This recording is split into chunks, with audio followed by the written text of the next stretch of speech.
Jirtu kabajamtoota hordoftoota maamiltoota chaanala YouTube Isaaq Ibrahim. Har'a akkuma argitan bilbila paatarnii yookiin piinii akkasuma paaswordii isaa dagattan kan banuun baay'ee sirra keessa haala itti banattaniin haala salphaan maallaqa osoo hin baasne akkamitti banachuu akka dandeessan isinitti agarsiisa namoonni baay'een hin beektan jechuudha waan kanaaf fakkeenya kunoo bilbilli kan baay'een rakkisaa jira. Akkam akka godhu na dhibee jechuudha. Kanaafuu maallaqa itti baasuu fi mana elektirooniksii mana suphaa elektirooniksii yookiin mana bilbilaa itti hojjetamu fiduu hin qabu ofuma kan koo sirreeffadhachuudha. Kanaaf waliin ilaalla hanga viidiyoo kana daawwadhaa isiniin jedha. Jalqaba namoonni chaanala koo faaraa taatan subscribe gochuun jajjabeessuu maatii naaf ta'a isiniin jedha. Amma kallattumaan gara barnootaa isin dabarsa hordofaa.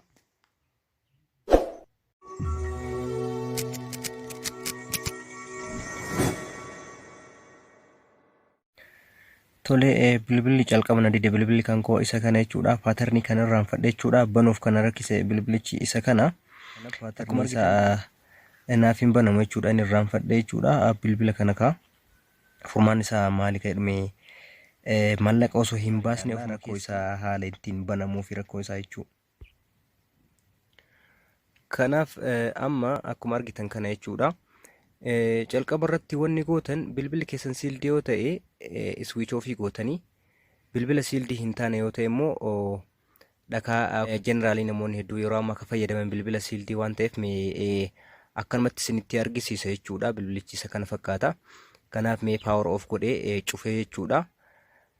Paatarnii amma na dide kana jechuudha hin beeku kun akkuma argitan gara fedhetti banuu hin danda'u jechuudha. Inni wallaalee walumaan ilaalla jechuudha. Kanaafuu jalqaba iddoo power button isaa bakka kana jira isa kana gadi qabee ni cufa jechuudha.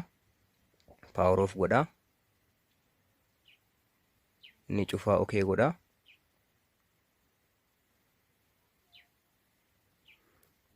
Waliin ilaalla jechuudha. Amma cufameera. Amma maal godha jechuudha. Iddoo kanaa fi gubbaa kana isa kanaa fi isa kana isa bitaa kanaa fi isa kana jechuudha. Power button kana yeroo tokkotti gadi qaba jechuudha. Yookiin bilbilli kun Huaweiidha. Bilbilli biraa jechuudha. Kun amma Huaweiidha bilbilichi. Bilbila biraa Samsung yoo ta'e iddoo kanaa fi iddoo power button fi iddoo kanneen jechuudha. Sadiin wal bira yeroo tokko qabdan jechuudha. Ammaaf kanneen lamaan isa kana jechuudha. Isa volume kanaa fi isa power button kana yeroo tokkotti qaba jechuudha. Yeroo tokkotti qaba isa san mee walumaan qabne haa ilaallu. Amma yeroo tokkotti qabeera jechuudha. Sirritti qabee sirritti na hordofaadha. Akka kana tahee na dhufaa jechuudha.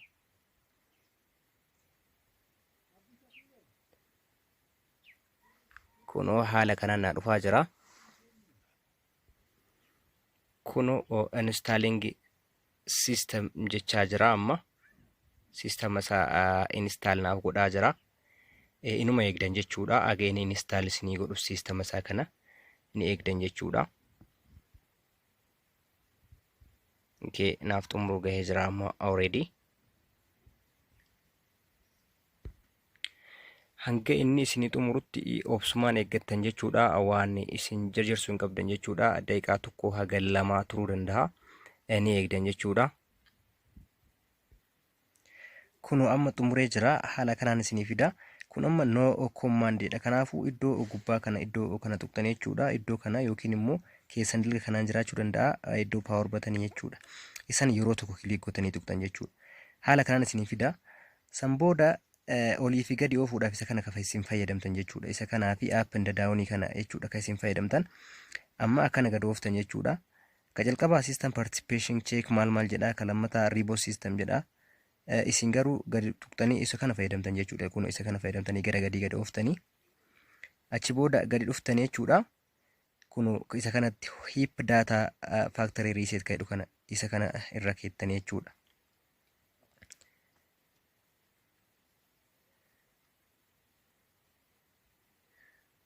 Isa kana okay gootan jechuudha irratti. Achi booda haala kanaa bootanii yes delete all data ka jedhu bira dhuftan jechuudha. Akkana gad deemtanii gad sisitanii ka okay gootanii immoo ka olaanuu ka gad ooftaniin immoo isa kana ka olaanuun immoo okay gootanii. Kunoo delete naaf godhaara jechuudha data amma. Kunoo as biratti amma racing godhaara data jechuudha. Data delete godhee jechuudha. ofii isaatii ammanaaf bana hin eegdan jechuudha ammallee.